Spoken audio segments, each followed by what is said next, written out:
तो दोस्तों वीडियो की शुरुआत में मैं आपको बता दूं कि वो मनुष्य खबर आ चुकी है जिसको लेकर केवल पहले आशंकाएं थी हमें, यानी चाइना और मालदीव के बीच में इस तरह के समझौते हो चुके हैं कि चाइना का कोई रिसर्चर शिप तो छोड़ दीजिए, अगर उसका एयरक्राफ्ट कैरियर भी मालदीव आना चाहे तो वो जब चाहे तब आ सकता है, जब चाहे तब वो डॉक कर सकता है। इसके अतिरिक्त अगर चाइना की नेवी मालदीव के अंदर अपना स्थायी या फिर अस्थायी बेस बनाना चाहे तो वो कल के कल निर्माण कार्य शुरू करवा सकती है। इस तरह के समझौते एक्चुअली मालदीव और चाइना के बीच में साइन हो चुका है। जी हाँ, ये बहुत बड़ी खबर है इस समय की। और पिछले कुछ समय में भारत मालदीव को लेकर जितने भी हम लोगों ने वीडियो कवर किए उनमें जो आशंकाएं जताई गई वो सारी की सारी बिल्कुल यहाँ पर सटीक साबित होती जा रही है। देखिए, शुरुआत ऐसे होती है कि मालदीव का राष्ट्रपति बनने के बाद मोइज़ू भारत की विजिट पर न आकर चाइना की विजिट पर जाता है और इसी बीच बताया ये जाता है कि मालदीव और चाइना के बीच में कई सारे समझौते साइन हुए। कुछ के बारे में तो पब्लिक डोमेन में जानकारी आ गई, लेकिन कुछ के बारे में नहीं आई। चाइना की भी पॉलिसी रही है आजू बाजू के या दुनिया के किसी भी राष्ट्र के ऐसे पॉलिटिकल लीडर्स और उनके दल वगैरह जब चाइना के विजिट पर जाते हैं जिनके ऊपर चाइना का कुछ हद तक इन्फ्लुएंस महसूस किया जा सकता है, उनके साथ वो एमओयू साइन करवा लेता है। उस एमओयू के बारे में ज्यादा जानकारियां पब्लिक डोमेन में नहीं दी जाती। इस तरह के केसेस पहले भी देखने के लिए मिले हैं।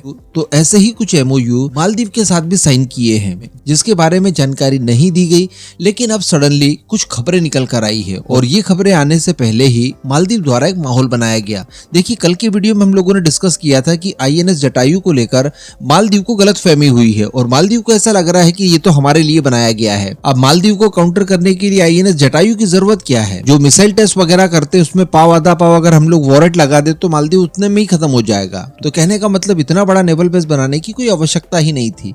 लेकिन हमें पता था कि मालदीव के अंदर चाइना बहुत जल्दी शिफ्ट होने जा रहा है, लेकिन मालदीव द्वारा ये चालें चली गई। एक माहौल तैयार किया गया कि देखिए भारत अग्रेशन दिखा रहा है। उसके बाद मालदीव के राष्ट्रपति द्वारा ये भी कहा गया देखिए हमारा जो एक्सक्लूसिव इकोनॉमिक जोन है समुद्र के अंदर वो काफी बड़ा है और खतरा ज्यादा है। संप्रभुता को बनाए रखने के लिए यहाँ पर सर्विलांस करने के लिए 24/7 साधन हमें तैयार करने होंगे। और तो कहने का मतलब मोइज़ू अपनी जनता से ये कहना चाहता है कि देखिए अब हमें हथियारों की प्रिक्योरमेंट वगैरह करनी पड़ेगी क्योंकि भारत काफी ज्यादा अग्रेसिव हो गया है और वो मालदीव के खिलाफ लगातार एक के बाद एक कदम उठा रहा है। आईएनएस जटायु हो या फिर पीछे मॉरिशस में भारत के द्वारा बनाया गया नेवल बेस हो, ये दोनों ही तरफ से हमें घेर सकते हैं और अब हमें हमारी तैयारी कर लेनी चाहिए। इसी बीच खबर निकल कर ये आती है कि चाइना द्वारा घोषणा की गई है कि हम मुफ्त में, जी हाँ देखिए यहाँ पर बहाना देखिए आप, कि मुफ्त में किसी भी तरह की सैन्य सहायता और सैन्य बेस बनाने के लिए मालदीव के लिए तैयार हैं। और बताया जा रहा है कि ट्यूसडे के दिन चाइना और मालदीव के बीच में